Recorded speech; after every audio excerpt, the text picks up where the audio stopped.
Hello everybody, welcome into Ghost Racing Network. We're back at one of the most trending money series here tonight. It's the PGR Superspeedway Series. Intimidator Superspeedways, rather. Matthew Baker going to be joining me in the booth shortly, but before we get him in here, let's get down trackside and get started with pre-race ceremonies. Let's get into your race info here tonight. Talladega Superspeedway, excuse me, let's get that out of everybody's face. Here we go. We are at Talladega Superspeedway, 2.65 mile over. It's oval. It's the Blaster 120.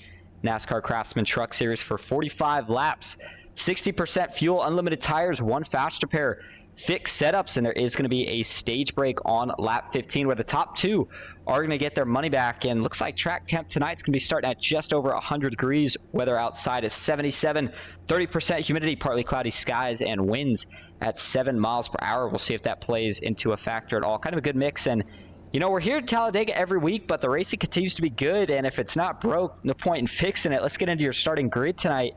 Dale Cup's taking some time off. That's opened the door up for a couple of these newer guys, or a couple guys that maybe we don't see get in the pole, and that puts Sean Hill lining up row one, position one here tonight in the 77 truck. It's going to be Heath Job in second. Moving back to third, Jason Maines. Fourth is going to be Danny Eshelman. Row 3, Garrett Maines, NASCAR Miller to his outside in 6th. 7th, Kevin Fraze. 8th, Cody Nagels, and I believe he is indeed going to be working with NBG Motorsports tonight, although he is a Dale Cup driver. Jeff Merck starting 9th. Ken McCall Jr. rounding out the top 10. Philip Wilkinson.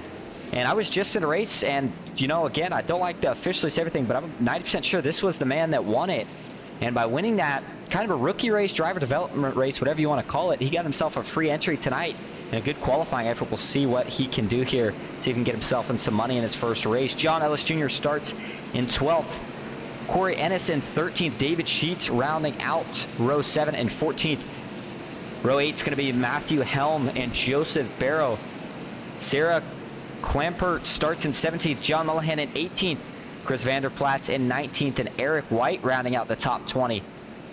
Getty Smith in 21st. Ryan Baste in 22nd. Dylan Jones 23rd. Michael Triscaro, series owner, starts 24th. Christopher McCall in 25th. Ron Morris Jr. 26th. Mike Davenport 27th. Denny Barnes in 28th. Joshua McCall 29th. Rounding out the top 30 is William H. Scott. Mark Vondell in 31st. Jeremy Osborne, I believe he's got some fans out here watching tonight, starts in 32nd. And Nicholas Warner, another Team PGR driver, will be rounding out the field starting in 33rd. And that is a huge field. And joining me here to start talking about that and make the calls tonight is Matthew Baker. Just got done with the race. How you feeling, Baker?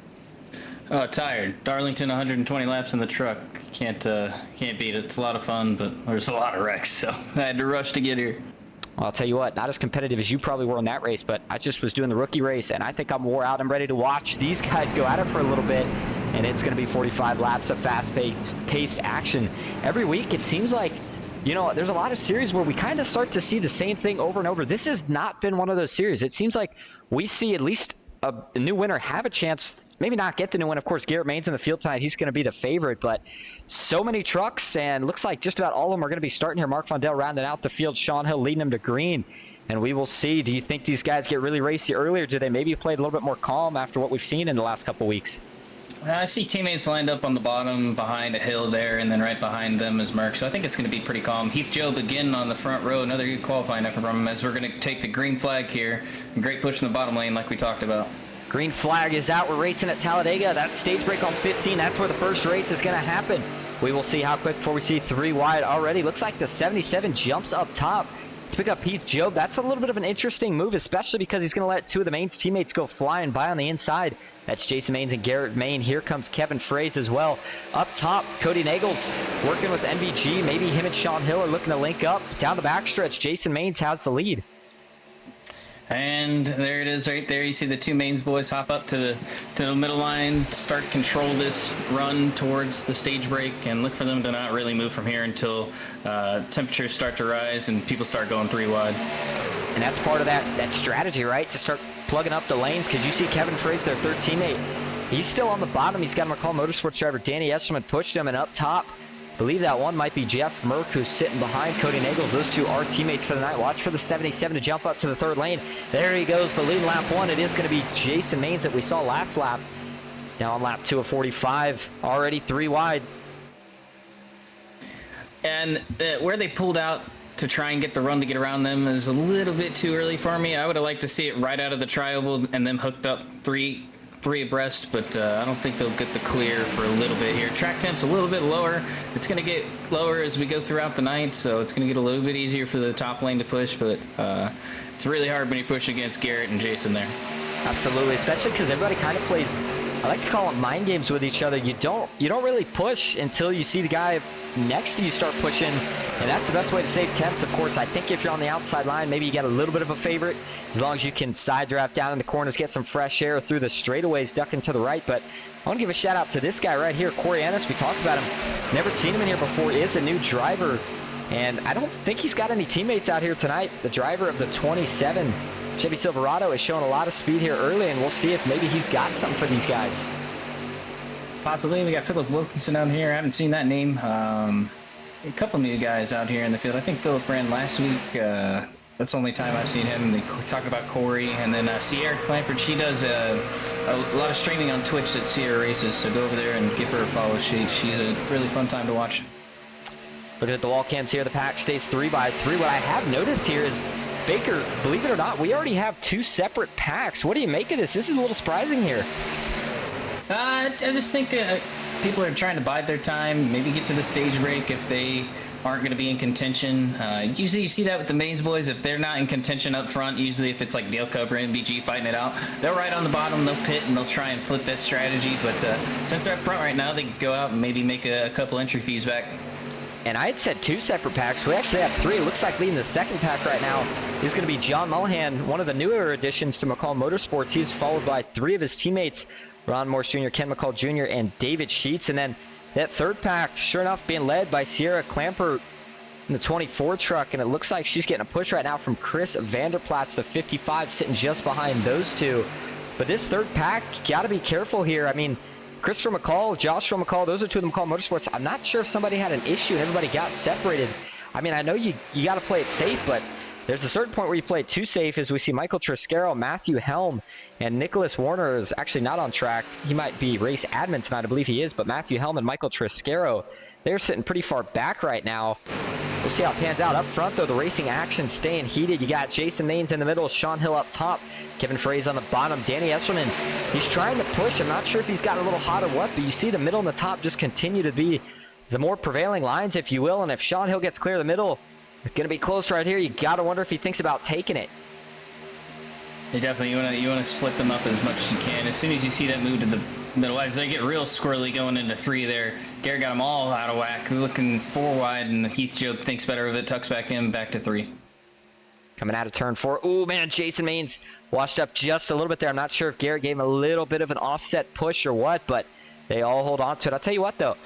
Garrett, I think I've had him pushing me before, and he's one of the few guys where I feel like he can push you just about as hard as he wants, and it doesn't cause issues unless you're Jeff Merck. Those 2 we have not seen have a good connection. Not that they don't like each other, just seems like whenever they are bumper to bumper, doesn't matter the order, those trucks don't fit too well together. On the other hand, seems like Cody Nagels and Sean Hill are working really nice together. Kevin Fraze is holding his own on the bottom with Danny Esselman. And that 4 truck, let's see, looking at that, we're talking about Philip Wilkinson. Talked about him just a little bit in the pre-race. He actually won the driver development race just before that, so he got himself a free entry into the race here tonight. Unless I got that mistaken. I'm about 90% sure, though, that it was indeed that 4 truck. That was a crazy finish as well. Kevin Fraze is going to jump up to the middle. You got to wonder if Danny Esselman was letting over comms that he was getting hot. What do you think about that move? I think it just provides support to the middle lane for the mains boys. I'm not seeing where Ellis is a little bit further back in this front pack, but they're going to support that middle line with as many trucks as they can. Try and run Cody out of Thames as the caution's out. And this is going to be further back in this pack here. Oh, wow, we got one flipping. Oh, my goodness. And who was that? Going for a wild ride here. Still relatively early. If we can find who it was. It looks like Mike Davenport in the 55 truck. And he's got some smoke coming out the back. That's going to require a fast spare for sure. See if he can lip it back around, though, so he doesn't have to worry about towing. Let's take a look. 7 laps in, and tell you what, this is surprising and almost unfortunate because this is the 3rd pack back. These are the guys that you really kind of expect to be racing the least hardest, and this looks like it's a little odd here. I'm pretty sure this was Nicholas Warner, although It's not showing him out on track for me. It's It a little looks like odd. he pushes him down the track through the tri-oval, and as Davenport tries to tuck back in line, Nicholas is just there, hooks Davenport, and he goes for a wild ride. And it was odd because it wasn't actually showing Nicholas Warner on track for me, but yep, sure enough. Little contact here, sliding back down through the tri-oval. That's one of the sketchiest places to push. It seems like you can push in the turns, the straightaway okay, but oh man, that hook and 55 going straight into the outside wall, you know how that one's going to feel. And oh, unfortunately, looks like the wall kind of hooks him in a little bit. Sends him for a pretty wild tumble.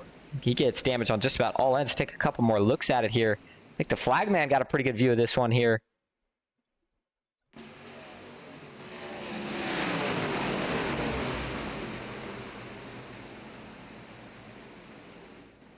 That's a tough one, too. I mean, you know, you're riding in the third pack.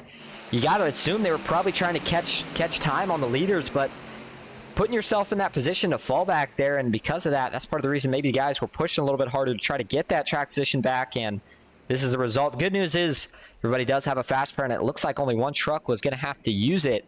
I'd be surprised here if we see any of the leaders pit. I certainly don't think we will. Looks like Jason maybe thinking about a little fake. No one's going to bite, and he's going to pull right back out on track. Looking at the top five, Kevin Fraze, Sean Hill second, Jason Maines third, Cody Nagels fourth, and Garrett Maines rounding out the top five.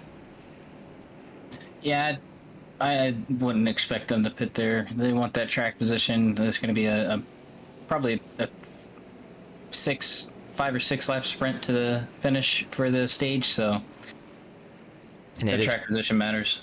And certainly it is going to be wild. Got a couple people in the chat that look like joined earlier that I forgot to give shout outs to.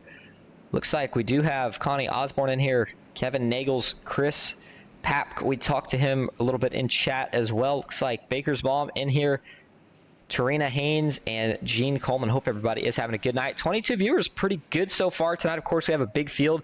Got a lot of people rooting on their drivers, and if anybody's curious, Garrett Maines, Coca-Cola Series driver, he does have a stream up, and if anybody's interested in getting an alternate view, you can go over there, or if anybody over there is interested, they could come over here as well. But I wonder if we'll see anybody that's towards the back here with only being 5 laps to go, instead of fading to that second and third pack, maybe try to make their way up to the front here. William H. Scott is sitting in 17th, already up 13 from where he started. Looking to see if we can find your biggest mover in the field right now. A lot of guys in the teens, couple big losers, but it looks like your hardest charger right now through the field is going to be Danny Barnes, up 13 spots from where he started, and he's the highest running of everybody. That is 13 spots. Currently sitting in 15th. Just behind John Mullihan in the 2 truck. Familiar faces all in the top 10 till about 8th, and then you got Heath and Phillip, Joseph Barrow, Ryan Bass. I haven't seen that name out here before. Good to see some new names out here. Corey Ennis up in the top 15. Good strong run for him starting it off. Looks like 11, 12, and 13 are teammates. There's some New York boys out there. 11, 12, and 13. Ryan Bass, Corey Ennis, and Eric White. All right, interesting. We'll have to take note of that. Saw a couple of these guys in the rookie race as well, including Eric White. See what happens. John Mullihan looks like he is kind of by himself, looking for some of his teammates from McCall Motorsports. Looking further towards the back. Nicholas Warner sitting last still as it looks. Matthew Helm sitting 31st. Chris Vanderplat's 32nd. Mike Davenport 30th, Ron Morris Jr., Mark Vondell. There's the McCall Motorsports group. I was kind of wondering. Looks like they're sitting towards the back right now as well, and you got to assume they're just going to play it safe here. Just too much track position to make up, and, you know, at a certain point, I think you got to start going for the track position. You know you're going to get cautions, and that's going to waste laps, and, you know, you could get the big one, you get through it, and you're in the front, but if you don't, and you're stuck towards the back, towards the end of the race, it seems like that's the formula to get yourself in a wreck. But as we're lining up with one to go here, Baker, what do you think? What position do you kind of make the cutoff of either sit back and just ride it to the stage or go to the front?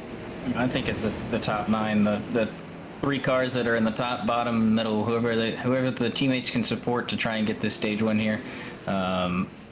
Look for Kevin to probably jump high here on the start, get the 2 lined up on the bottom with the Maines boys. As soon as Kev jumps up, I would look for either Sean and Cody to split them, maybe go 3, and then you'll see Jason and Garrett move up to try and support in the middle line, and then it'll leave Merck to the bottom. And that's what keeps it exciting, is the fact that we got so many powerful teams now in Money Racing and in the PGR Intimidator Super Speedway Series. I feel like when I kind of started out, not so much broadcasting but racing these, when you found that one dominant team, everybody seemed kind of timid, and if you had a guy such as Kevin Fraze jump up in front of you, you would just stay behind him and be happy pushing. Not the case anymore. Sean Hill says no thank you. He will gladly take it 3 wide. Cody Nagels will be happy to follow.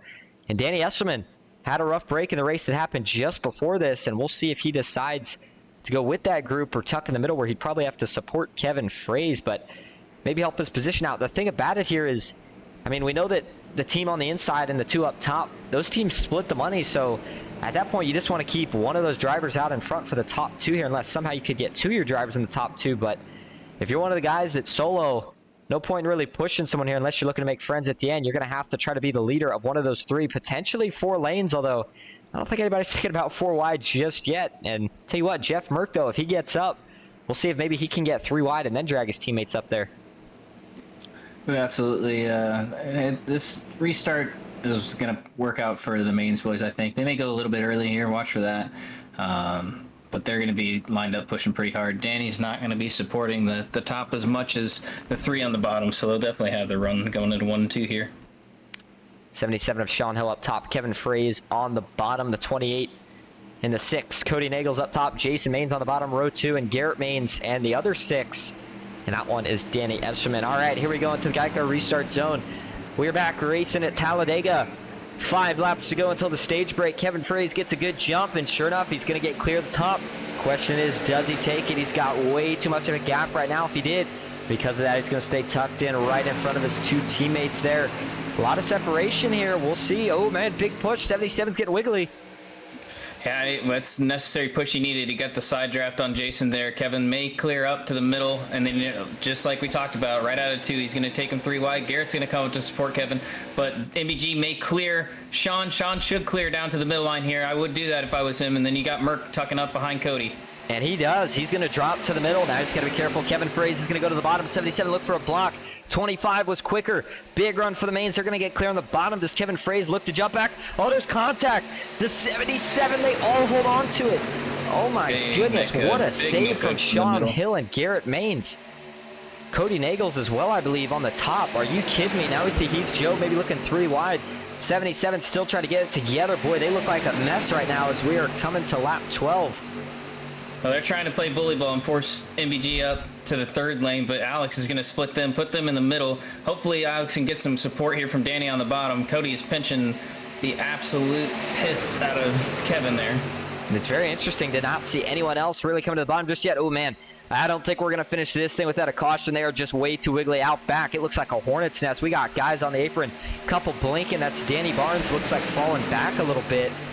Couldn't tell, but up front, that bottom line still looking to get some momentum going. The reason those top 3 aren't jumping down is because they know if they do, Cody Nagels and Jeff Merck are going to jump to the middle, and they will probably have the favored momentum coming to the line. So part of the factor of what you get here at Talladega, where the start-finish line is not going to travel like it is in Daytona, but probably 50 to 100 yards after it. And that time at the line, Kevin Fraze was leading them 3 laps to go until the stage break.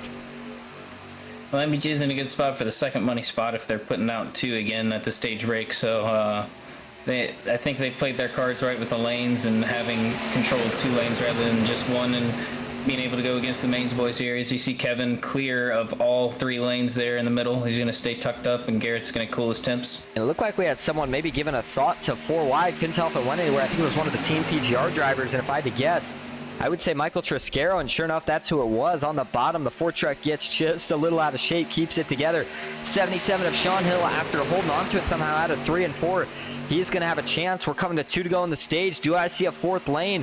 And I sure enough do. That's Heath Job up top. He's looking for more, didn't get it. Almost made contact between him and Jeff Merck. They both hold on, and he's going to tuck back into 3 wide. As you see Kevin Fraze tucked to the bottom line, they now realize that they're going to have control of 2 lanes rather than just 1. Hill's going to push Kevin. He did not enjoy the side drafting that was going on that resulted in that netcode coming into 3 and 4. So look for him to really push Kevin here. Kevin Fraze is going to have to hold on tight here. He does. Danny Esserman giving them both a little bit of room to work. I think if you're not in any of these 3 lanes right now, you just kind of got to be careful and watch for the big wreck that might ensue here coming to this final lap. Looking back, some of these people sitting towards the back. You see the 24 and the 2. That's John Mullihan and Sierra Clampert. They're kind of watching for it. So is Getty Smith, Corey Ennis. I think he's kind of in a bad position here. Heath Job, it looked like was almost sticking 4 wide. We're going to have some pit stops here. And like we talked about, that's where they're going to split the stage. They're going to come down. They're going to fill up and try and flip the track position there. It's all the McCullough Motorsports coming down. Josh, Chris, Kenny, Ron, and Davenport as we're taking the white flag here coming to the stage break. They all get it clean into pit road. Now we'll see if we can keep it clean up front. Kevin Fraze is trying for everything to block the 77. The 77's giving him all he has. And they got to be careful. They might turn each other if they try to be too aggressive. Kevin Fraze, can he hold him off 2 more turns? Tell you what, if Sean Hill could somehow get clear Garrett Maines, you know he would jump up, but I just don't think it's going to happen. Wow, what a move from the middle to the top lane. Did you see that on the outside? Did. Who is that? Oh, and they're trying to hold on to it. Oh, Alex Hill finally loses it, gets into Kevin Fraze, and the big one is going to take out everybody that stayed out just about. A race to the line. Actually, never mind, because the yellow flag is out. Oh, man, and I'll tell you what, that looked like 2 guys maybe not too happy with each other. We'll wait till we take a look at it, but I think maybe the 77 had had enough of something. What it was, I'm not exactly sure until I see the replay. But, man, oh, man, just before we take a look at the replay, you were talking about the power move there from Philip Wilkinson, and it may have panned out. Not Philip Wilkinson, excuse me, the 73, for who that was, actually. Might have been caught up in the wreck. And that was Ryan Baste. Oh, sure enough, he's on pit road now. He must have got caught up, but that was a powerful move. One of the guys, again, that you don't normally see in here, he was putting it to some of the big guys, jumped in front of that 3rd line, and it looked like he was going to have a run before they all piled up. All right, let's go back and take a look at the big wreck that ended the stage here. And watch this 77. This is actually going to develop further back here. And watch the 77. It looks like, let's actually go up here to him. It looks like he's going to maybe push Kevin Fraze a little bit out of line here. Or just, nope, 25 maybe didn't like the push. What do you think there, Baker? Was it an offset push, or did he just try to go up? I think he may have offset pushed him up the lane. That's what it looks like he did. And when he came up, he tried to get back down in line, and then he kind of chased Hill down the track, and then Hill did not have any of it and just wrecked the entire field. Yep, sure enough. You got to think Kevin Fraze isn't going to be too happy. And you know what we've kind of shied away from here before is interviews while drivers are upset, but I think it might be a little funny to get one, so we will sure enough try to get one from the main man in that one, at least from what it looked like, and that is Sean Hill. Look at the guys piling into this. Garrett Maines is going to get a ton of damage. The 6, Cody Nagels, just absolutely didn't know where to go. And a wreck like that, I mean, it's absolute chaos when it happens in the front of the field, first of all, and then in the turn where, you know, everything's going to slide up. Danny Esserman looks like he snuck through, so I think he is going to get the stage win, and it might have been the 4 truck as well also getting it, and that would be Philip Wilkinson, I believe. So he's already off to a good start. Won the last race and got himself some money here in the stage. Take one more final view. Well, I'll tell you what, the 73 who made that powerful move, he ended up in the air, Baker. I felt bad for him. It was a great move. Couldn't have fit that truck any better in that spot, and it just didn't work out for him. Well, we saw plenty of views here from the outside. Let's take a view from the inside here. This is going to be on board with the 77 of Sean Hill, and let's see how this push looked on the 25. Kevin Fraze, very respectable driver. You know he can hold his line with just about anything. That one's hard for me to call. I'll tell you what, looking at it from the cockpit view, it looked pretty smooth. Maybe we should see if we can ride on board here. Let's see. With Kevin, that was a little interesting looking. Kevin definitely came down the track and got Sean, but Sean looks like he comes straight back up the track.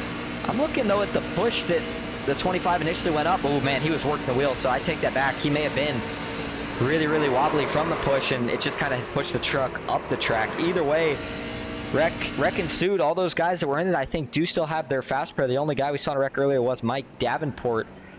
And it looks like we still have everybody out on track. John Mullihan is your current leader after pit stops. Christopher McCall second, Mark Vondell third, Ken McCall Jr. fourth, Joshua McCall fifth, Ron Morse Jr. sixth, Mike Davenport seventh, Sean Hill eighth, Philip Wilkinson ninth, and Jason Maines rounding out the top 10. All right, Baker, what do you think? Should we pull up your teammate?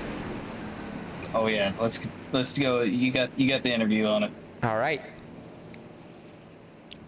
Hey Alex, this is Baker and Austin up in the booth. You got a copy? Yeah, I got you.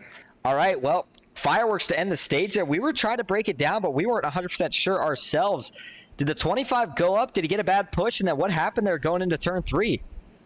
Oh, no, he was just trying to split the lanes to where he would have a teammate behind him, and then he would have a teammate in the third lane. That's what he was trying to do, but he failed because he's not good at all. That's exactly what happened. Alrighty, well, all right. I'll tell you what. My mic cut out, so people didn't get to hear what I said, but I'll give them the pace of it after. We heard what Alex Hill said. Thanks for talking to us, and we will see if after the cover you can come home with a third place or better finish. Yep, all I say is you beat my door, I'll beat back. That's all I got to say. All right, and you know, I'll tell you what, Baker. First of all, they didn't hear what I said, so I guess I should sum it up. But looking at it, basically we asked Alex, I said, well, tell us what happened there. We saw you kind of get a little bumpy into turn 3 there. Kevin Fraze, did he go up? And he told us his opinion. He said the 23 was trying to split the lanes, and he wasn't having none of it, made some contact, and yeah. Yeah, I don't see Kevin's point to go up to the middle lane there and then come back down. I mean, I understand going up, but he turns half a lane back down into Sean, so I understand being angry, but you know, cooler heads have to prevail here, especially coming to the stage rake. You still have a fast repair in the back of your pocket. You gotta be careful. Now he doesn't have that fast repair, and he's gonna have to drive with a little more caution this whole race. And looking at the mute count, we did get it fixed last week. Today was just me actually typing while I did it. So the good thing is we haven't had any audio issues, but I have unfortunately muted myself twice. Thankfully, it was under caution. We're going to set that permanently off mute so we don't have that issue anymore tonight. But leading the way here, John Mullihan, he's got a lot of teammates around him. Do we see McCall Motorsports maybe trying to split lanes here as well? Or do you think maybe that third lane prevails, gets in front of all these guys, and we're back just as mixed up as we got started?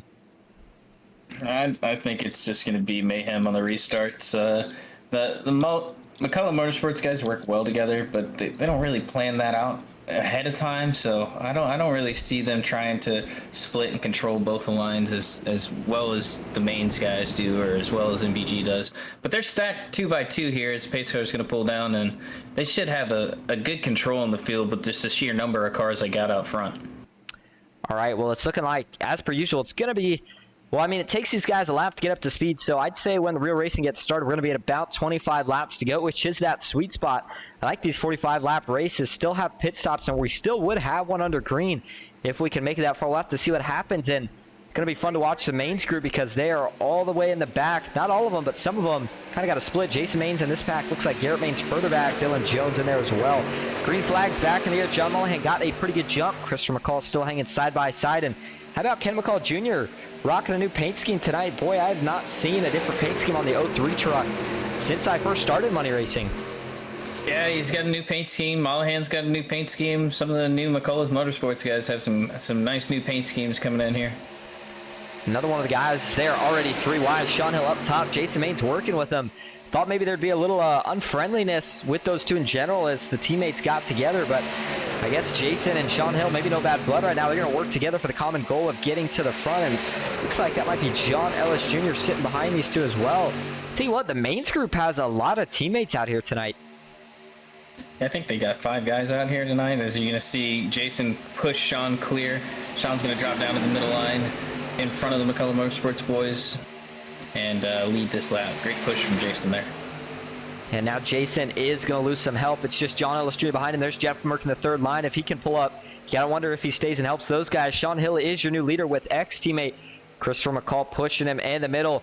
You see just out close, but no contact in the corners. Down the straightaway, it's where these guys really get linked up. But we've seen you can push in the corner if you're perfectly square. How about the run right now as well from Mark Vondell? He is up 25 positions from where he started. He is second on the bottom, and Mark's got to do for a money spot here. Ran pretty good in the last race. Unfortunately, got caught up in some wrecks, and we'll see what the 59 truck can do, and if he can keep the track position, maybe he's got something for the end. Yeah, I love Mark. Love watching him race. Love running with him, and would like to see him get a good result out here as the third lane is just working it with 2 trucks. If they get 1 truck up there, they can push clear pretty easy. It looks like Chris's push to Sean is just a little offset, and it's kind of slowing up that middle line, so it's keeping that third line there. And that's good note, because I was just going to say I'm surprised that the third line's hanging that long. Joshua McCall on the bottom isn't really been able to tighten it up, but it doesn't seem to matter. Mark Vondell does look a little unstable right now, side to side. I think you can get away with it on the straightaways, but man, you got to be careful doing that in the turn. That's where we see consequences pursue after. But Kevin Fraze, I'm looking further back. The 25 looks like he's on the move to get back up here. A lot of guys use their fast pair. I thought there'd be a lot more patience right now, but it looks like just about the whole pack is up here, and they all look like they're ready to get racy. Garrett Maines, him and his teammate are going to get linked up here, and we are 3 wide for at least 4 rows deep, couple rows 2 wide, and then we're back to 3 by 3 with Heath Job. And it looks like Sierra as well in the 24 truck trying to get the 3rd lane going. Yeah, it looks like the New York boys are hooked up on the top lane. Ryan and Eric got pushed up there all the way from about 20th and 21st up to the top 10 as they're sitting 3rd and 4th on that 3rd line. So a good run for them. Good to see them out here. As these guys stay 3 by 3, I'm thinking in the back of my head, fellas, we still got a pit stop to make, but I don't know. I don't think we're going to make it to the pit stop if we keep racing like this, although we've seen 4 wide before and it seems to be okay. Christopher McCall, he is going to get clear to the bottom, jumps right in front of Sean Hill, and he tried to open it up to his teammate Ken McCall Jr. Unfortunately, Jason Maines is going to swipe that spot right away. Good move from the Maines group. That puts John Ellis Jr. in charge up top. It looks like he is going to get a little help here from Ryan Baste, who we saw make that powerful move earlier, and he might be impressing some guys, maybe make some friends for the end. Looks like maybe looking 3, almost 4. No, not going to happen. Maybe that might have been Eric White. Has to tuck back in line, though, the 7 truck. That's going to shuffle them all around that 4 wide, shuffle everyone out. As you're going to see Jason get hung in the middle. Sean's going to come up and repay the favor. He's going to hook to the outside wall. They're wrecking big into big junk. Ron Morris Jr. looked like maybe it got turned, couldn't tell, but then after that, the second big one of the night strikes with 23 laps to go at Talladega, and I think this one collects just as many, if not more, than the first one. And ooh, yikes! It looks like the 31 truck is also beat up, and Garrett had already used his fast pair earlier. This could potentially mark the end of the night for him. A lot of smoking trucks after that one, Baker. Yeah, it looked like a good run for Ryan. Gone wrong. He got hung in the outside wall with that wreck. Nowhere to go there in the 3rd lane. As you saw Morris move up the track and just gets into Jason there, gets down into him. And it looked like, couldn't tell initially, did he get some help here from his teammate? Danny Eshelman. And let's see, looks like maybe, yeah, a little bit of a stack up here on the top. Ron Morris Jr. gets to his teammate's bumper. Ooh, he may have got him a little loose, so it looks like he lets out of it. And then, yep, Danny Eshelman, sure enough, gets right to the left rear. That turns the 76 down into Jason Maines. And at this point, you better hope you're on the bottom or you have nowhere to go. Looks like David Sheets sneaks by. Danny Barnes net codes through. Boy, that's a lucky break. And then after that, it's on from there. Look at the chaos. I mean, oh my goodness. John Ellis Jr. looks like he almost gets upside down. Sarah had absolutely nowhere to go. Joshua McCall, I see the 7 truck as well. Joseph Barrow, he's in it. My goodness. I wouldn't call Talladega really a self-cleaning track that funnels everything down to the apron, but that's what happened out of 2. Everyone got trapped down to the bottom, and it was just mayhem. It was like a demolition derby down there. We'll say a couple notable drivers that it looks like did make it through it. I'm seeing Jeff Mert, Cody Nagels, looks like maybe Nashburn and Billa as well. Some of those guys were able to get through it. Let's take a couple more views. Did Kevin Fraze get through it? Oh, man, it looks like Kevin Fraze is in the parking lot, and he's got damage, and this is all going to stem back. Actually, he may have stopped just before it. It's hard to tell. I think he may have, but in general, in Garrett's case, this all stems back from that wreck that happened coming to line that, you know, I got to say I think was avoidable, but they didn't avoid it, and now here we are with a bunch of torn up trucks. I want to take a look at some of these other guys throughout this wreck. Watch some of the hits here for some of these guys. I mean, these were big impacts. Ron Morris Jr. flipping wildly before the 73 got caught in the safer barrier. Then after that, just all gets down to the bottom. And I'll tell you what, one of the most annoying things when you see a wreck, you try to throttle it up and go to the bottom, and then all of a sudden you see a herd of trucks coming towards you, nowhere to go. Let's right on board with a couple people here, including Ron Morris Jr., and then we'll go to Kevin Fraze, because I think those two went for the wildest rides. Well, that playbook that we have every week, we can just throw it out right now. It's going to be some new faces up front. A lot of heavy hitters that have a lot of damage that are going to be riding in the back waiting for this to come down to the end. And it'll be interesting to see how many trucks we still have, but I do think we're still going to have enough for potentially another big wreck. Take one more ride on board here with Kevin Fraze, who I think got to see all the mayhem, but I think maybe avoided it here. See Garrett Maines' teammate just in front. Kevin slams on the brake, dives low. Looks like Garrett's trying to sneak through here. And, oh, Garrett just gets stopped. Oh, and Kevin Fraze does get damage Tried to sneak through those 2 trucks, but the gap just closed up. Absolutely nowhere to go, but I think he's going to be able to return out on track. Either way, your top 3 to 4 had gotten through it. And John Mullahan is your current leader. Matthew Helm looks like is being scored second. It's going to shuffle up a little bit here. I take that back. You have to see how this all pans out. The scoring is still updating, but 21 laps to go. Looks like we're going to go green with under 20 to go. Things are certainly going to get wild. Looks like Sean Hill's up here. He still has a clean truck. But new faces is what makes this series so interesting. And because of that, all the guys that we maybe thought were going to win, we talked about Garrett Baines being a favorite. He might be out now with damage. We could see a new winner for the first time in a couple weeks here. Yeah, that'd be great for the series. Get some new faces in the winner's circle. Promote it. Get some more people in here. It's great to see the same people run back-to-back weeks and dominate the series. But it's great for the growth of the league whenever new faces get up front, get the win, and it's great for us in the broadcast. We get some new people to talk about. But up front, you got the McCullough boys all lined up. Sean's going to be working with them to stay up front, stay in the money. Merck will be lurking right behind him, trying to get up to him in P9. Keeps it exciting. It looks like BB in the chat says, hello, Austin and Baker in the booth. Hope you all are doing well. Good to see you out here, BB. Hope you're doing well as well. And Chris Watkins says in the chat, looks like Matt Helm might have missed it all. Sure enough, he might have. I thought he was going to be up front. Looks like he is still towards the front, running in the top 10. In fact, he's currently sitting in 7th. Just behind Danny Barnes, who probably got the break of the race by net coating through a truck that was dead sideways in front of him. And I'll tell you what, if you get that lucky, I almost got to think maybe this race is meant to be. A couple of the McCall Motorsports boys are going to get their laps back. That look like Danny Esserman and Joshua McCall getting the wave arounds. So it's going to be 19 laps to go when we go green. And can everybody make it from fuel out here? It's going to be close. 60%, so around 16 to 17 laps. I don't think they can save that much. I know last night we had a race that had 35% fuel. I pit one extra time, caught up, and got 3rd. So they'd have to really run a slow pace if they wanted to make it on one stop. And the 2-stop guys would catch them for sure. And the problem is they wouldn't have to worry about fuel.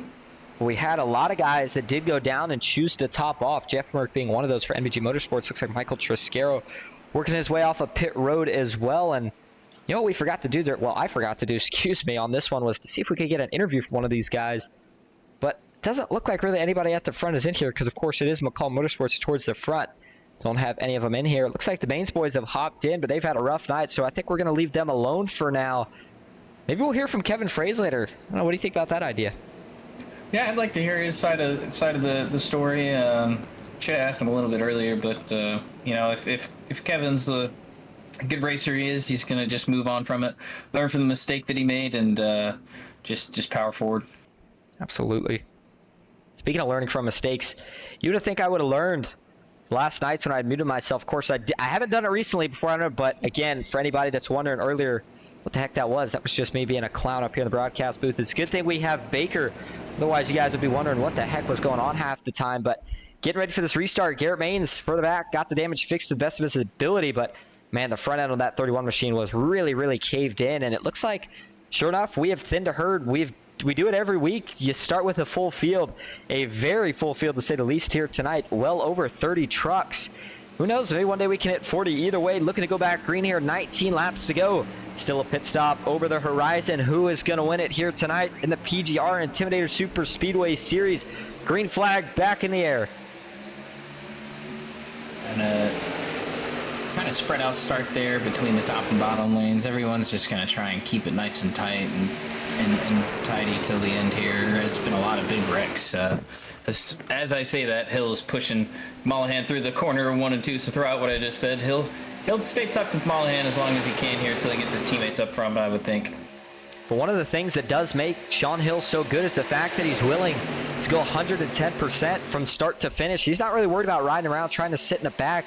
And while sometimes that strategy can bite you, it seems like more or less it works out for the best, and he gets himself in a money position. And right now he would be sitting in the money position. Again, it is top 5 payout. Top 3 all going home with $100. And then I believe it's 60 for 4th, 50 for 5th. And for only a $16 entry, as we say every week, it's pretty good stuff. And it looks like we have a couple people in the chat messing with you a little bit, Baker. Dale told me to do it. Says that you like to drink Bud Light. No, we're not drinking Bud Light. We're drinking Coors Banquet right now. I'm sipping on it. And that does make the broadcast that much better as we see Dylan Jones, John Ellis Jr. hop to the top. Danny Barnes in the middle's got help from Mike Davenport. There's the 24. Sierra, we saw her get in the last wreck. Actually sitting back, but we saw her kind of in that mess. But it looks like she came out of it well, or at least used the fast spare, if not.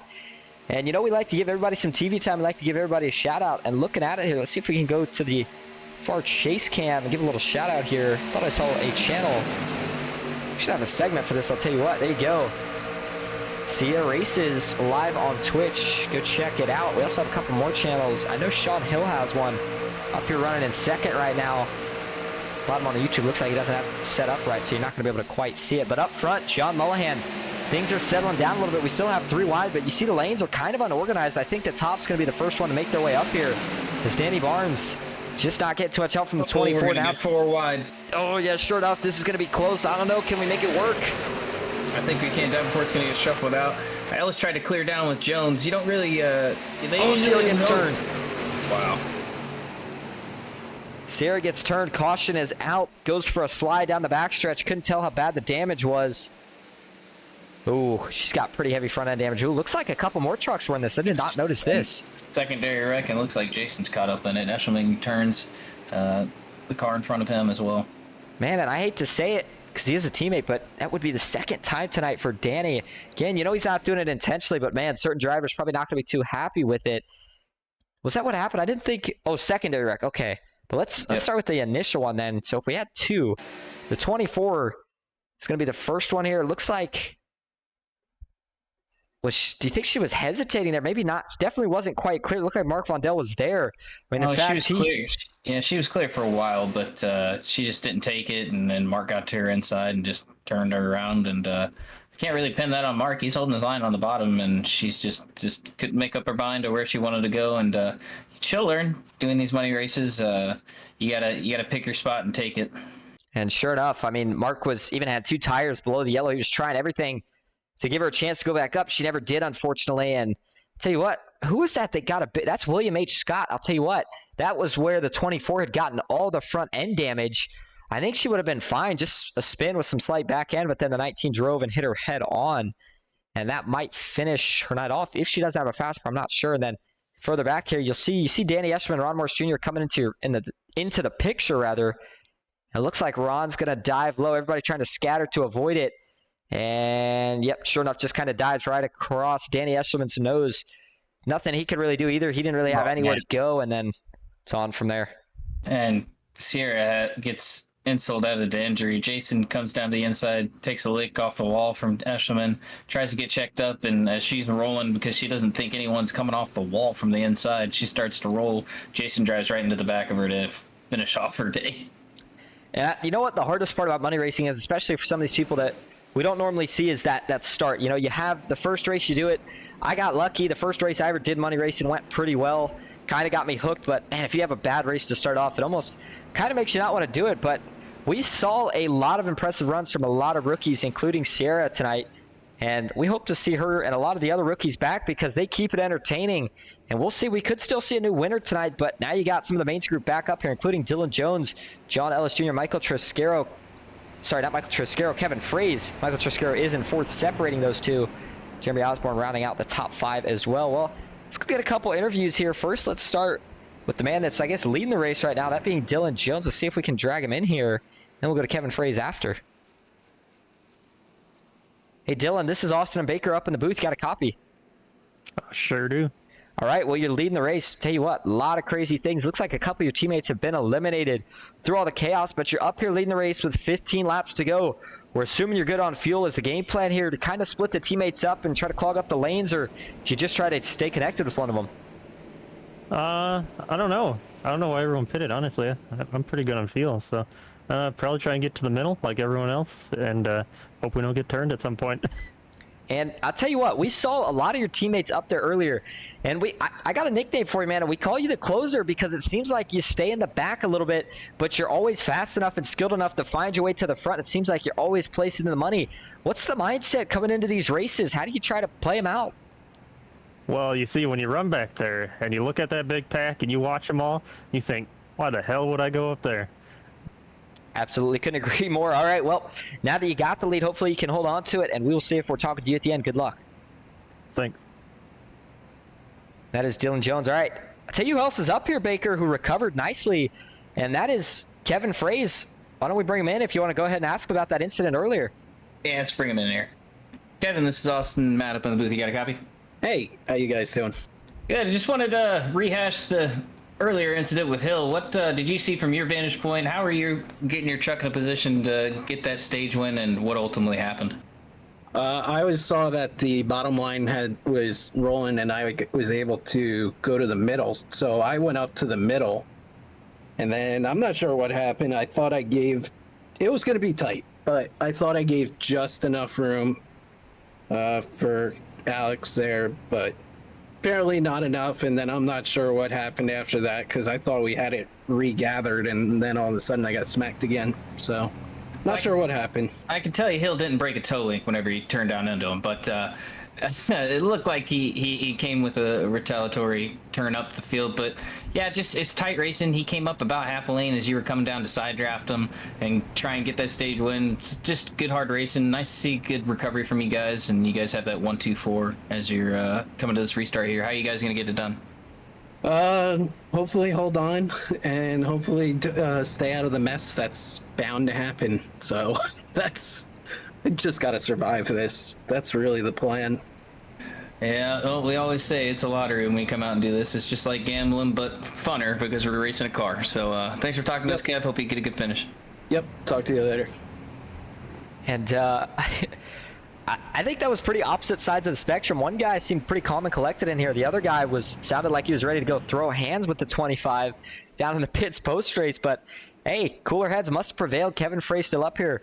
Sean Hill, I know he's good to go. His truck is still clean. In fact, he is still running in the top 10 and 7th. Look to see him try to get up top, get the third lane rolling. Speaking of lottery, though, you mentioned, Baker, we certainly know it's a lottery at the end, but, I mean, you got to get some skill to get up here and put yourself in position. And right now, do you think you want to be at the front or still towards the back? Oh, man, the whole night I wouldn't want to be in the field, honestly. But if I wanted to be anywhere, it's going to be up front with teammates. And, you know, talking about teammates, it's nice to see NASCAR and Bella finally find a team. And to improve a team really fast and take them from 0 to 100, it's NASCAR and Bella. It's a very good super speedway racer, and he's going to make that PGR team very, very good. Looks like we did have someone in the chat that says Corey Ennis is going to go ahead and get the win. We'll see how that pans out. Looking back to Sierra just beside, looks like she got her damage fixed to the best she could, so I'm assuming that means no fast pair left for the 24 machine. Either way, all eyes are up front. You got the mains boys lining up row one. What can Michael Triscaro do? First time he's been up here in the top 4 tonight. NASCAR and Bella as well. Nicholas Warner, all guys we haven't seen yet tonight. They're up here. We're back green racing at Talladega. 13 laps to go. Talking about people you don't see up here very often, Triscaro's had a couple bad weeks in his own series. It's nice to see him run as you're looking almost 4 wide already, with Hill trying to split the middle and take the 307 3 wide. Now they come back, settle down, and John Mollahan's going to lead that third lane. Boy, it did not take him long to get right back to racing. They're almost 3 wide for that whole front pack. Kind of a second pack, and they are also 3 wide. Oh, Dylan Jones, big wiggle, and there's more contact. Can they save it? They can't. We got another wreck down the backstretch. No caution yet, and now as you see, oh my goodness, Garrett Main's up in the air. Well, we couldn't quite make it a lap that time, and looks like it did collect a bunch yet again. Man, I don't know what happened on that. Let's go back and take a look at this replay. Tell you what, we like to see wrecks sometimes, but you hate to see it tear up a bunch of trucks at this point because you still have enough trucks to make a heck of a finish. But boy, if we keep tearing them up, we might not get that finish. All right, let's take a look from the chopper view first. Looked like maybe some contact, or actually, it almost looked like Dylan had got a little bit of a bad push. And yeah, then as if that like sent Triscaro with a bad push on the right side of Dylan, sends himself and Triscaro up into the field, and chaos ensues from there. Watch the 34. Actually, just backed up a little bit more for you here. And kind of quick reminder, all in all, even though Triscaro's got a crazy series going here, he's still kind of new, so he's still learning. Of course, he was in the development race earlier, trying to get better each day, but yeah, that's a pretty offset push. I'm a little surprised he didn't bail out of that. Yeah, he really just kind of hooked Dylan. Dylan does a heck of a job saving it. I don't know how he kept it out of the 77, but fortunately his actions were not really rewarded as the 77 of Sean Hill gets back down into him. nothing Sean could really do there either, just a victim. And now Dylan Jones is going for that wild ride down to the inside wall. Not a fun ride, and does he keep it off? No, he's not. He's going to tank slap the left side. There's Christopher McCall, I think we actually had a bigger wreck further back. 72, nowhere to go. Looks like Cody Nagels is going to get involved. Sierra's in this one as well. And there's Garrett Maines, comes flying into view. Oh, my goodness. I'm not sure what happened to him. Holy smokes. Cody Nagels blew up as well.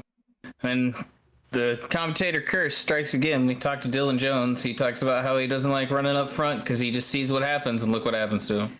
And, you know, you would have thought he was in the safest position again. He was doing everything right, and the thing that makes it worse is he had a heck of a save holding on to it. Looking back here, Garrett Maines, looks like when they started wrecking, looks like him and Mark Vondell maybe get together. Mark Vondell goes spinning, and as Mark's coming back down, he's going to clip the side of Garrett Maines, and that just sends him for a tumble. He goes right over the 7 truck. Boy, that looked wild. Gets about, I don't know, second or two of airtime. Finally lands back down on all 4, but boy, he just continues to destroy that truck, and I think that was the 7. It might have been Corey Ennis who he went over. Let's see if we can find him and take a ride on board here. Yeah, sure enough, that's who it was. Crazy wreck. Watch this.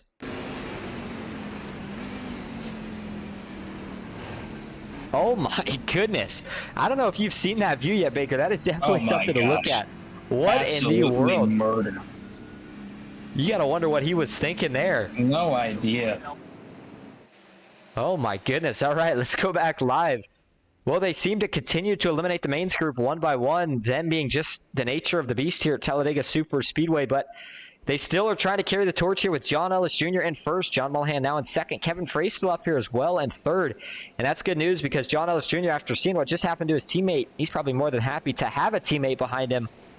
Ken McCall Jr. starting fourth. We'll see what he can do here with John Mulhan, Nash Brambilla fifth, Jeff Merck sixth, Danny Barnes seventh, David Sheets eighth, Mike Davenport ninth, and Jeremy Osborne rounding out the top 10.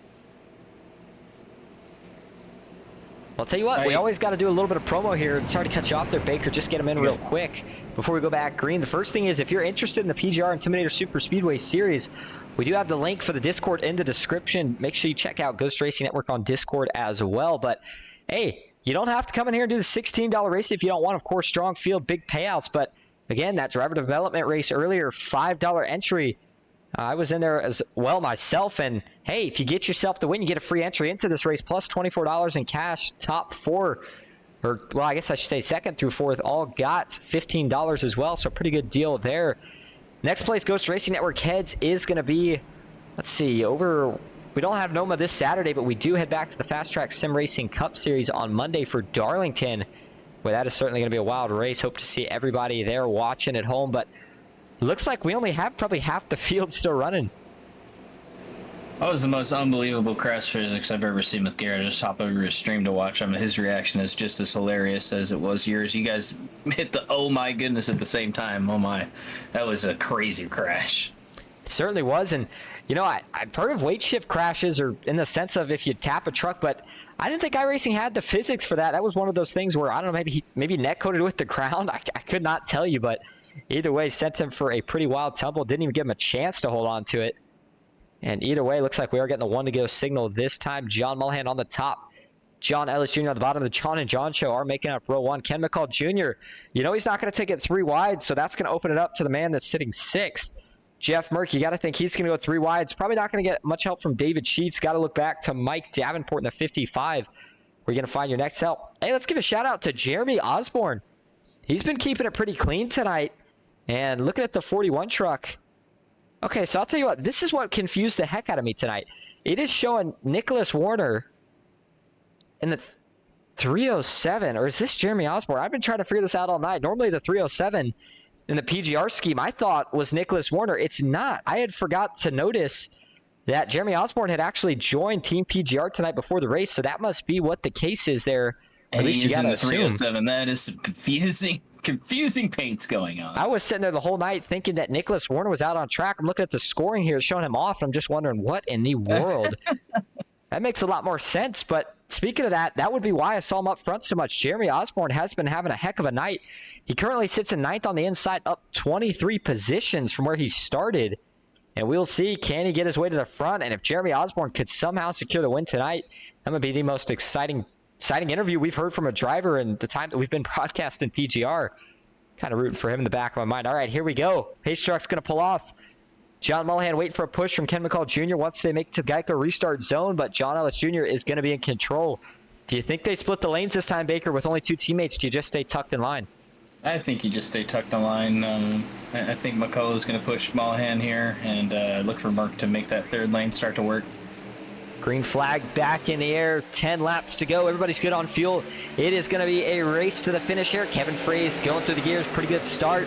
Looks like the inside right now has the momentum. Looks like 3 wide further back as well with the 21 truck. Not going to get that much help. Chris Vanderplatz tucks right back down in line, but up front, John Ellis Jr. and Kevin Fraze, they moved right to the top. John Mullihan having none of it. Him and his teammate Ken McCall Jr. going to jump to the top. Jeff Merck sticks it to the middle. Here comes Nash Brambilla on the bottom. Up top looks like David Sheets looking to go as well. Andy Barnes going to tuck in line with Nash Brambilla there on the bottom. They're going to be 3 wide. They haven't shied away. There's been a ton of big wrecks, and they're not shying away from taking it 3 wide, getting it back up the field. You see Jones, he's not going to be patient anymore. Watch for him to start slicing the dice, and he goes from the top to the middle, trying to get clear to the bottom. He's trying to get to his mains boys. And man, Danny Barnes on the bottom, sitting behind Nash Brambilla. You see he's got big damage. I was going to say that's part of the reason that lane's not made any progress. Now we see Jeff Merck, though, for NBG Motorsports. He is going to drop to the bottom, tries to lead that line. He's going to need some help. Waiting for a push now. He gets a little side draft, and look who's running the little blaster sponsor. Nash Brambilla on the back tailgate there. The 2 of John Mullihan back up top. I think they're going to have a good run, but Kevin Fraze kind of playing those games. Don't push until you need to, and now he sees the run up top, and he gets right linked onto his teammate. Yeah, Nash Brambilla is giving a good push to Merck. Merck's going to have to make friends where he needs, and Mullihan is all over the place. Kenny is not giving him a good push. They don't have a great connection as they went down the backstretch. As you see Ellis lead the middle lane. Great to see Ellis up front, usually playing that support role for the mains boys. It's nice to see him up here running good. And hey, when y'all split the money, I guess it doesn't really matter where you finish as long as you're finishing in the best possible spot that's going to benefit the team. And that's what makes, and I'll tell you what, some people don't like it. And as a driver, I get, oh, we got one turn. Chris Vanderplatz, looks like he holds on to it. Someone else went around. I'm not sure if they held on to it. I guess they did. And McCullough is in the outside wall, and he's drifting back hard. And yep, sure enough, Ken McCall Jr. in the 03 after having such a good run. And man, what does that happened? do? It puts the mains boys on the top, lined up on the outside. Ellis is going to clear to the bottom in front of Merck here. I think they're going to stay lined up on the middle, and Nash is going to give a push to Merck if you want to take a look at that replay. And we are taking a look at the replay. Ooh, it looks like, do you think Chris, they maybe just kind of got together here? Maybe the 21 riding a little higher, just barely. I wouldn't really put that on Chris, but let's see, does the 03 come down? Oh, they kind of just come together. Maybe Ken just slightly coming down, Chris slightly coming up. Just a racing deal for sure. Yeah, absolutely, but unfortunately, they both get the bad end of it. That is a hard hit with the right side. And then I saw Chris, no, he actually, I don't think ever got up into the wall. Nope, looks like he keeps it out. So the 03 gets the worst end of the stick on that one. But as noted, we stayed green. And it looks like Ken McCall Jr. coming to pits. All right, back up front. Jeff Merck leading the bottom. John Ellis Jr. in the middle. John Mullihan up top. He is going to get a push now from Christopher McCall. There's the 7. Corey Ennis. We had somebody, they said he was going to win. He's still got a shot at it. 3rd truck in line. If John Mullihan can get clear, I'll take it. Ooh! And they all save it. What? I mean, John Ellis was completely sideways. I don't know how he held on to that car. The connection between the McCullough boys and Mullihan is not working tonight, and it's almost caused a couple wrecks, and that was a big save by Ellis. Great job by everyone there. It works out for him, though, this time in the sense of John Mullihan's going to be able to get down, and they've kind of boxed in the mains group. They don't really have anywhere to go here unless they decide to bail out, which they very well could. Also, if John Mullihan's not careful, you never know. Maybe they look to make a 4th line. Well, we only have, it looks like about 12 trucks up here in that 3-wide group. And you got about another handful of trucks sitting back here waiting for something to happen. Sean Hill, one of those, he's got a clean truck. He might be sitting back. Sarah as well. Looks like she's still able to keep up with the pack. Mark Von Dell, Chris Vanderplatz hanging just outside of the draft. And we are going to be coming to 4 laps to go. I think it's go time unless, of course, we get a caution. Speaking of go time, look who's going to the outside. It's Sean Hill in the 77 as John Mullihan jumps low. Big block by Mullihan going to the bottom there. Corey Ennis is giving a great push to McCullough. As you're going to see Sean Hill trying to go 4 wide here. He's not going to have any support. He's going to just have to make friends where he does. Even though he's not a great job at making friends, he's going to have to. As you see, Merck bailed, goes to the middle. They're 4 wide coming through the tri-oval. Merck's going to try and get in line with Kevin. He's going to get forced down the track by Dylan, and Merck's going to take the bottom as they're stacking up on the high lane. Still 4 wide. Keep an eye on that 307 truck of Jeremy Osborne. He continues to gain position. Ooh, Danny Barnes and Mike Davenport, they made some contact, but no harm, no foul. They all save it. And what a move from the mains group. Just when you think they're boxed in, they find a way. Jeff Merck still holding on to the inside. He's got help from Nash Brambilla, but up top, Christopher McCall, he is looking to regroup. John Mullahan now back to the bottom with the 307.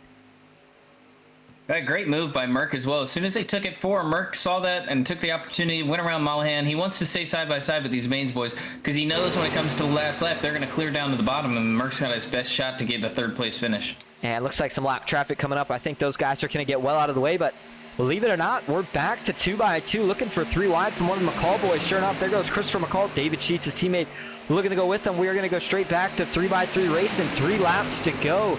And remember, if we can make it to the white flag, then we will finish this thing under green. One of the lap trucks has still not gone down to the apron. Now they do, so they're not going to have to worry about contending with any of the lappers.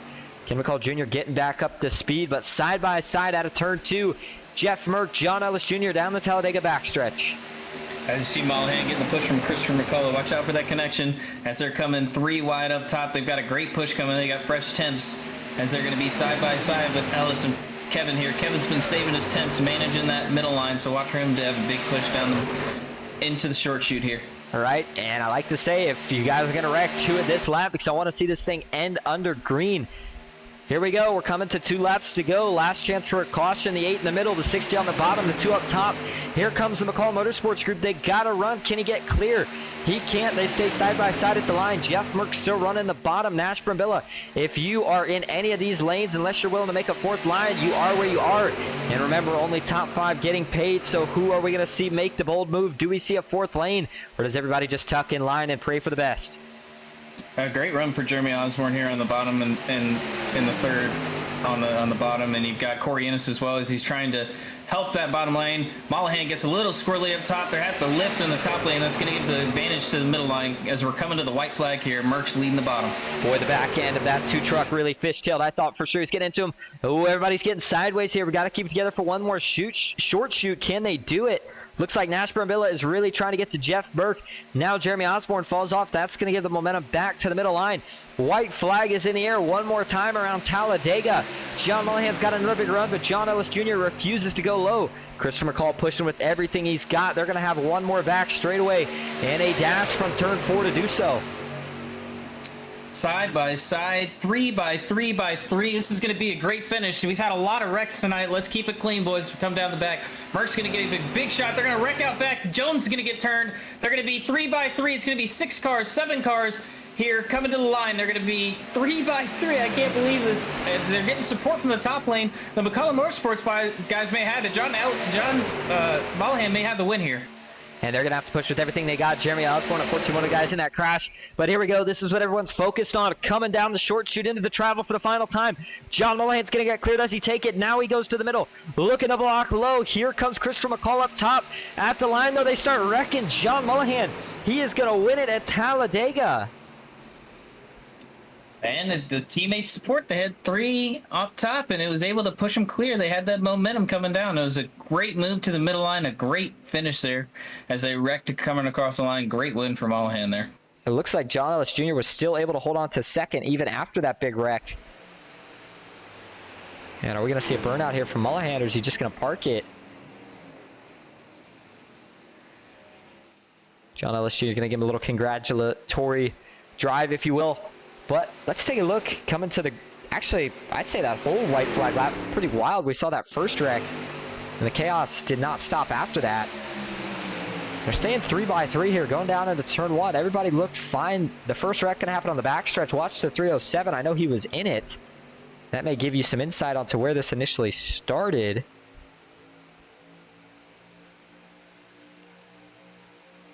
And so far, so good. Ooh, just kind of too many trucks trying to go the same place. They get wadded together. And it takes out a lot of cars. The 7 got up in the air. Mark Vondell, he had nowhere to go. There's Jeremy Osborne, as we talked about, who was having a heck of a night.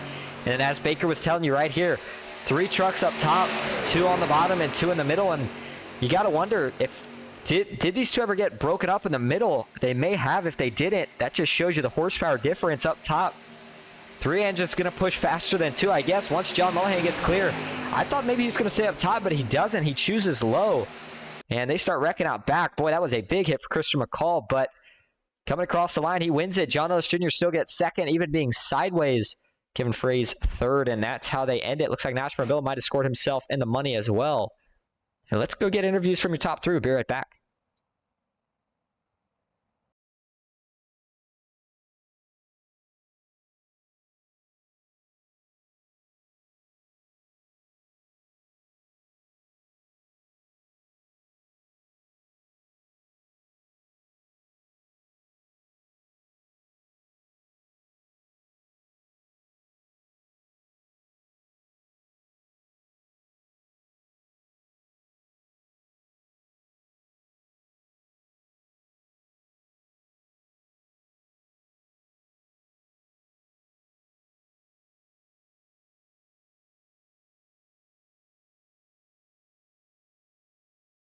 Good job.